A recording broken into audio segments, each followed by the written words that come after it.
we have, fulfilled some of our responsibility that we were charged with as a labor board, and that was to hold hearings. And I think the next portion of our discussions and our work have to do with our specific charge that has been given to us. And so what I'd like to do is I know I don't need to remind you, but I'd like the record to reflect that we are focusing on our charge, which is to make recommendations on overtime work, specifically the extent to which the overtime threshold for farm workers would be below 60 hours per week. And then whether such reductions, if we choose, should be phased in through a series of successively lower thresholds. And that's what we're charged to do. And I think that would be the focus of our discussion. And so with the amount of information, testimony, presentations, readings that we've done individually and collectively looking at the same materials, I'd like to open it up for our board members to just hear any thoughts that you have at this point in time, or anything that you want to share with each other and with us as a group. And so whoever'd like to go first in terms of just your reflections and opening up, et cetera. And then I'll proceed with how I'd like to move forward. Gentlemen, I would never say you're shy. I see your lips moving, David. I was just going to say, I think we've all witnessed how extremely emotional and passionate both sides are on this issue. Mm-hmm. And there's going to be repercussions. Sometimes it's hard to predict what they're going to be, or what the economics are, what the benefits and rewards to rewards and potential losses to either side might be. We've heard all kinds of testimony. I guess there's a lot of information out there, and some was provided. And to be honest, I haven't had time to sift through all of the stuff that Mike sent us last week yet. So I think we need to take some time and look at all those things so we can best discuss it. I'd start there, I guess. Dennis, go ahead. Well, I think, my position has been clear, and I'm still in the same place I was last year. I think that we need a path to 40 hours. I think the path should be gradual. I think that we need a good amount of time to adjust to this change. I propose that we take a 10-year period of time, gradually move from where we are today to the 40 hours, because this issue is not going to be ignored by either side. Mm-hmm. And everybody needs time to adjust to it. And I think the smart thing for us to do as a board is to give a long leeway,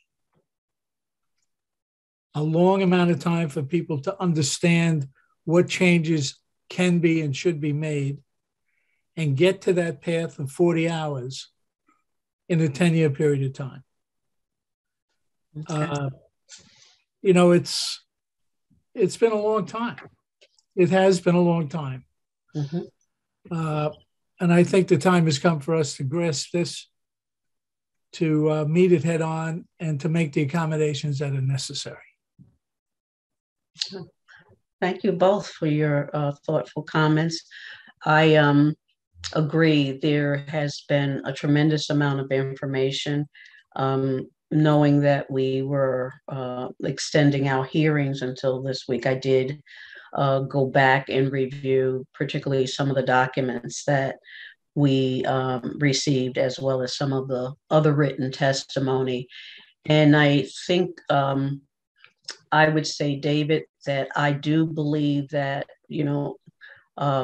I'm going to proceed in terms of offering some motions to the floor relative to this matter, because I think what you'll see if you go back and review the materials is we have a number of themes that are consistent amongst the speakers. They may use different words or different statistics or different sources of information, but I see overlapping and common themes.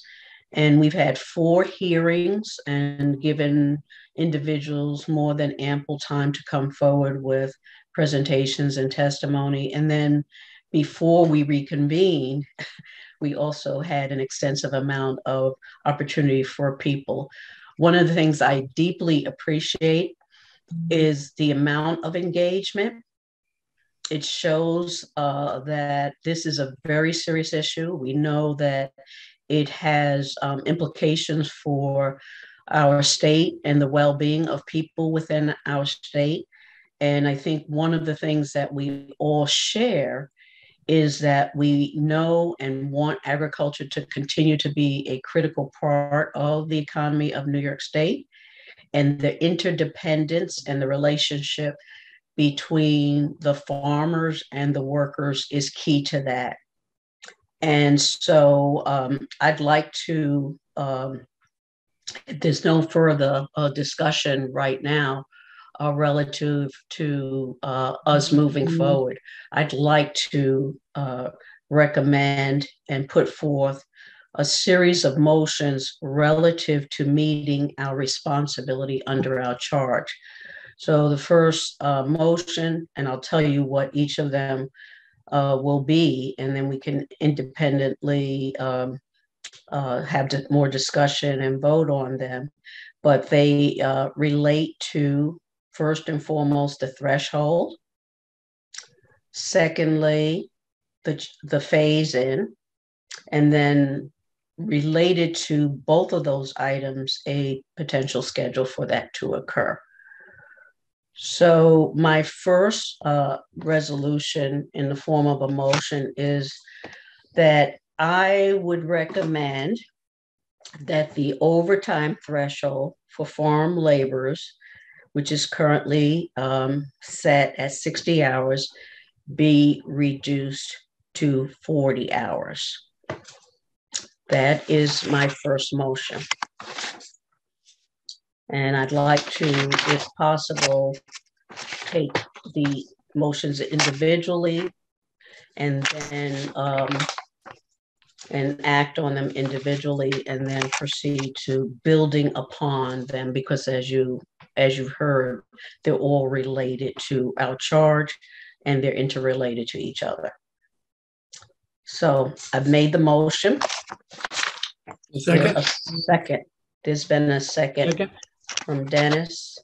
Thank you, Dennis. And I just want to say too, we're leading. This is leading towards a final discussion, right? There's 2 more. Yes, there's 2 more. And the other 2, as I said, will be related to a phase-in period and then a phase-in timetable. Okay. Discussion. There's been a motion and second. So I guess I didn't realize we were making decisions this quick or without reviewing all the information, but obviously a couple people knew ahead of time.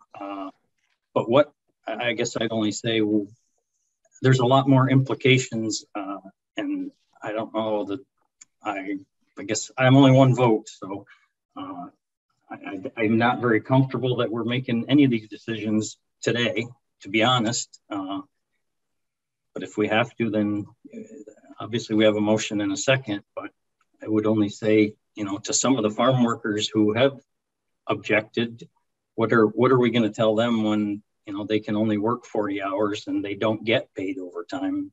And how's that going to play out?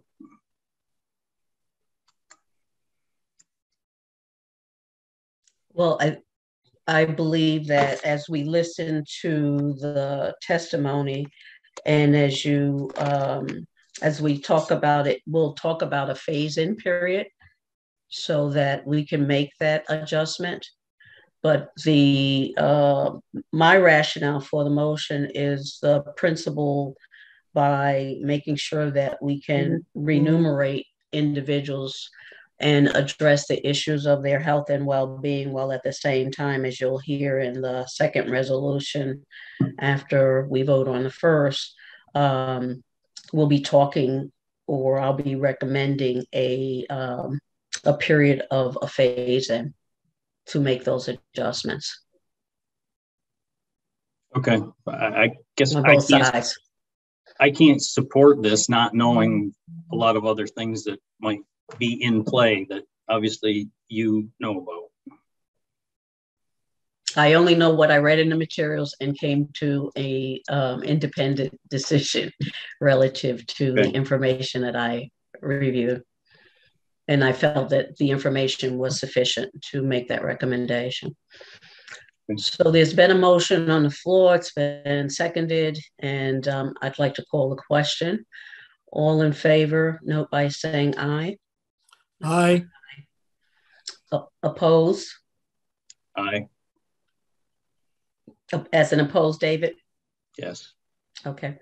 And so the motion has been carried. The second, as I said, relates to the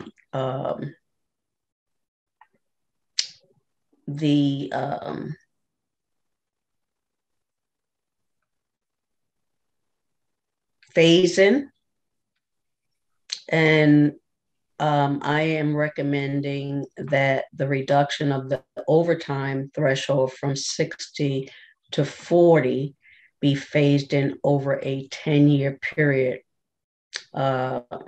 at 4-hour intervals on a biannual basis. So that is the second motion that I'd like to put on the floor. Second. It's been seconded by Dennis. So discussion? Starting when? Oh, sorry, Dennis. I'd like to, before David speaks and we establish when it starts, I just want to say that change is never easy for anyone. Mm-hmm. And this is a big change. Mm-hmm. So it has to be gradual. Mm-hmm. It has to be phased in, it has to be gradual. Farmers, like any other businessmen, need time to adjust to any regulatory changes. And as I said last year, I think that a 10-year phase-in is fair and is warranted. I know there's a lot of people that would like to see it done right away, but that is not the way it should be done. So with that, Madam Chair, let's hear your opinions on the phase-in. Before we hear, we could hear the opinions on the phase-in. I'd be happy to do that, and then we can go back and vote on the second motion because it's been moved and seconded. But I will share with you, I have no problem sharing with you the proposed phase-in.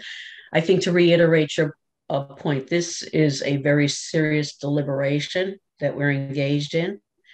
And I think we've heard repeatedly, it can't happen overnight. And that's why we're talking about a 10-year period. It's going to take time. And we're looking at the following as what I'm recommending as the phase-in schedule. It would become effective on or after January 1st, 2024, which I believe will give individuals a chance to adjust. And at that time, it would be from 60 to 56 hours. And we said, I'm suggesting every other year. So the next would be January 1st, 2026, down to 52 hours. On January 1st, 2028, it would go down to 48 hours. And on January 1st, 2030, it would go down to 44 hours. And on January 1st, 2032, it would go down to the 40 hours. So that is the proposal I would make as a recommendation relative to the phase-in time periods. And it would allow, by doing it biannually as we proposed, a chance for the change to be put into effect and for individuals to make the appropriate adjustments relative to their business practices.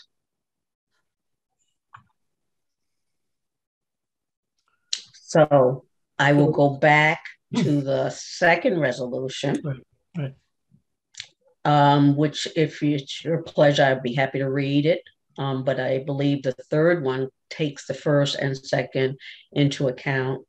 And the second resolution was to move the threshold over a 10-year period, reducing 4 hours on a biannual basis.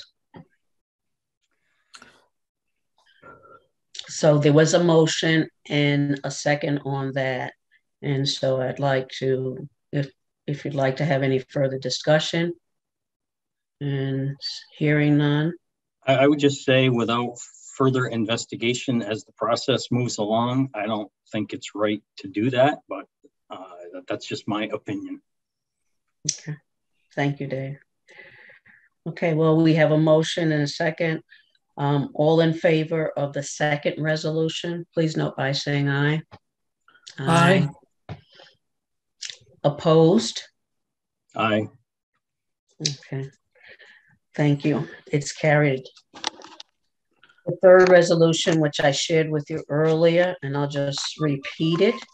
It is talking about the phase-in schedule, and it is in accordance with and goes in concert with the first two resolutions. And it talks about the phase-in beginning January 1st, 2024, with going down to 56 hours, and January 1st, 2026, going down to 52 hours, 2028 going down to 48 hours, 2030 going down to 44 hours, and 2032 going to the 40 hours. That is a motion that I'd like to put on the floor. Second. It's been seconded. Discussion. I know what you want and what everybody wants, but and one of the discussions that I had early on with some folks was at the Labor Department and others, if we had to go on this path, would be to have, or in the process of negotiating, I guess it was more around ability to organize, that there would be due diligence done on the economic impact to the farm and if they could afford things that were being negotiated. I feel like we really need something in this process to evaluate not only going to 40 for the workers, but what's the impact on the farms in the meantime? Or could we have some sort of a trigger in there for economic analysis if it's having too big an impact somehow on the industry before it just automatically would continue? And part of that maybe should be what some of the surrounding states and others are doing, because if they don't go there, it's high potential it could have serious impacts. But if it's I guess that's up to you how we all evaluate the industry and the health of it along the process. And I agree with Dennis, things change and the change is hard, but obviously it's going to be forced, but how fast can you force it? And what are the implications along the way? We just need to be careful. And I think your points are very well taken. And I think that is my reason for coming to a conclusion that a 10-year process would allow us to do just that. Because remember, if we pass this third resolution, what will happen is this is a recommendation we're making, and we will get back together, and that that recommendation will be submitted to the commissioner, and there'll be a report that will reflect the recommendation and some background information. There will be a chance for public comment and for the commissioner to take that into consideration, any additional reports, et cetera, that could take place that may impact that. And so I think we'll have that opportunity to look at the impact on both sides moving forward. Would it, I realize it goes to the commissioner, but would it be possible to have some of those discussions or decisions be a combination of the commissioner and the commissioner of agriculture so that they can do that together? I don't think there would be any objections to consultation with the Commissioner of Agriculture. However, I do know that based upon my reading of the law itself, it gives the authority of the commissioner to make the final recommendation. And just like she has utilized us and utilized other individuals within the department to review and provide her with additional information, as we've heard throughout the hearings, I believe that would absolutely be continued. Because this is, as we all agree, this is an important decision. And I believe that we have a commissioner that would do that kind of due diligence and a team that would work with her to collect any information, particularly as it will impact farm and agriculture workers and farmers in that deliberation. I would like that to be part of, our last motion then. Work with. Let me put it like this: the charge to the board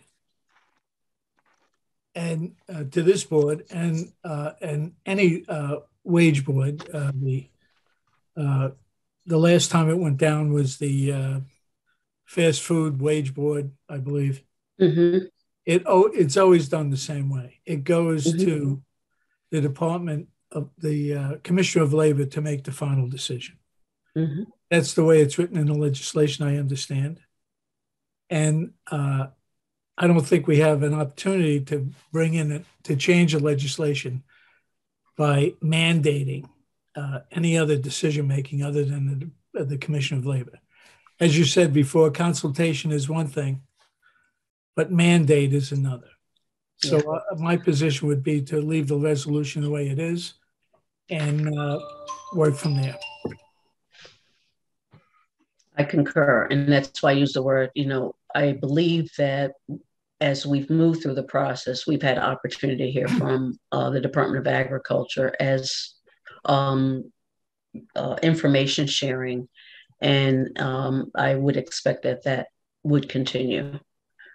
But I would not want to see it as a mandate because the charge is to the commissioner in the legislation and responsibility.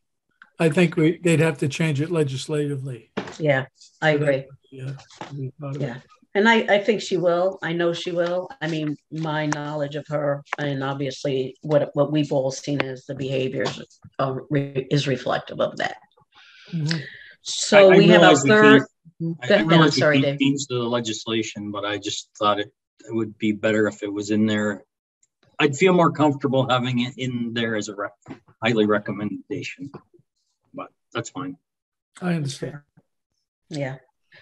So with that, I would ask that there's been a motion on resolution number 3 and a second. If there's readiness to vote, I'd ask all in favor to note by saying aye. Aye. Aye. Dave? Nays? Nay. Okay. All right. It's been carried.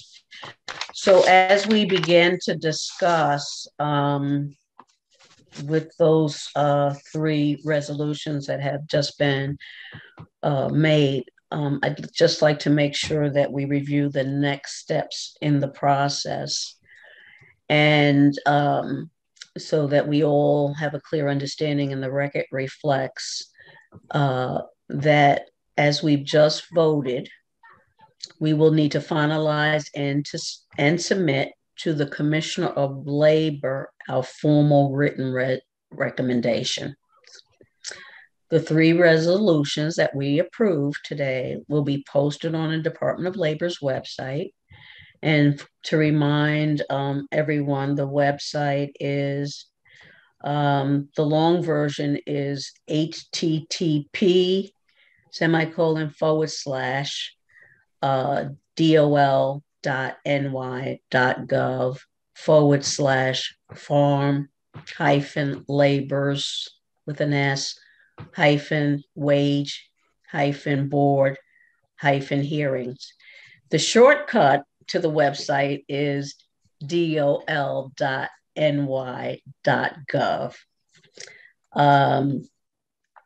We have one more administrative meeting to formalize and approve a written report. Once that's done, that report will then be published, and there will be a 15-day comment period in accordance with Article 19 of the labor law. So there will still be a 15-day comment period after the report is published.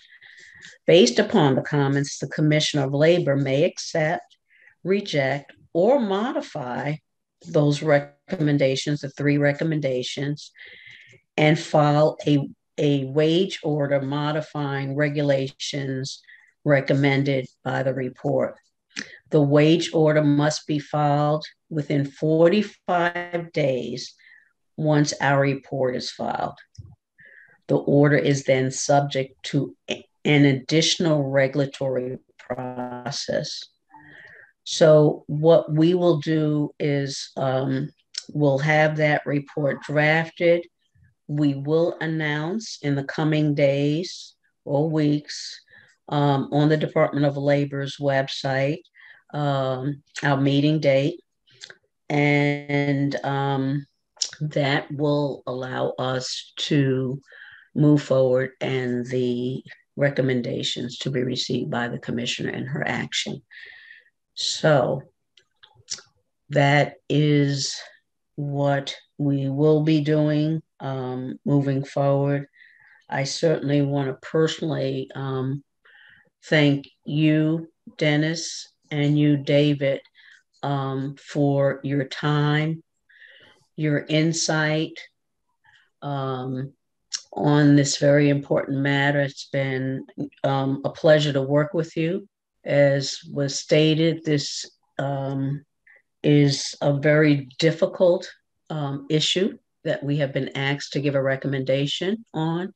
I think our recommendations are reflective of the best outcome.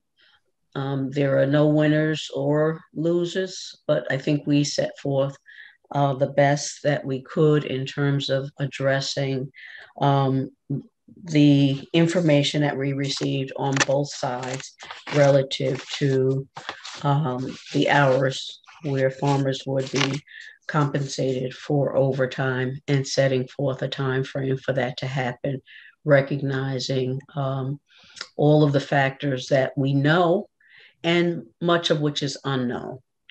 And so I want to personally thank you on behalf of, as members of the board, but also on behalf of those in the our state government that'll be responsible for carrying our actions out.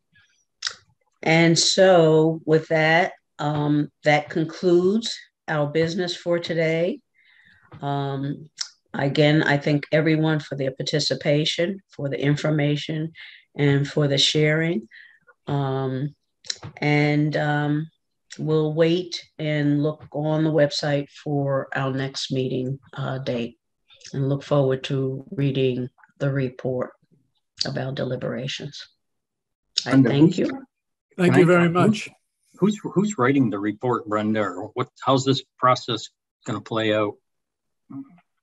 So the report will be written based upon information that we've gathered in our deliberations and taking the recommendations, and that will be done by the Department of Labor staff, as they have supported us in terms of information and facilitating all of our hearings and meetings.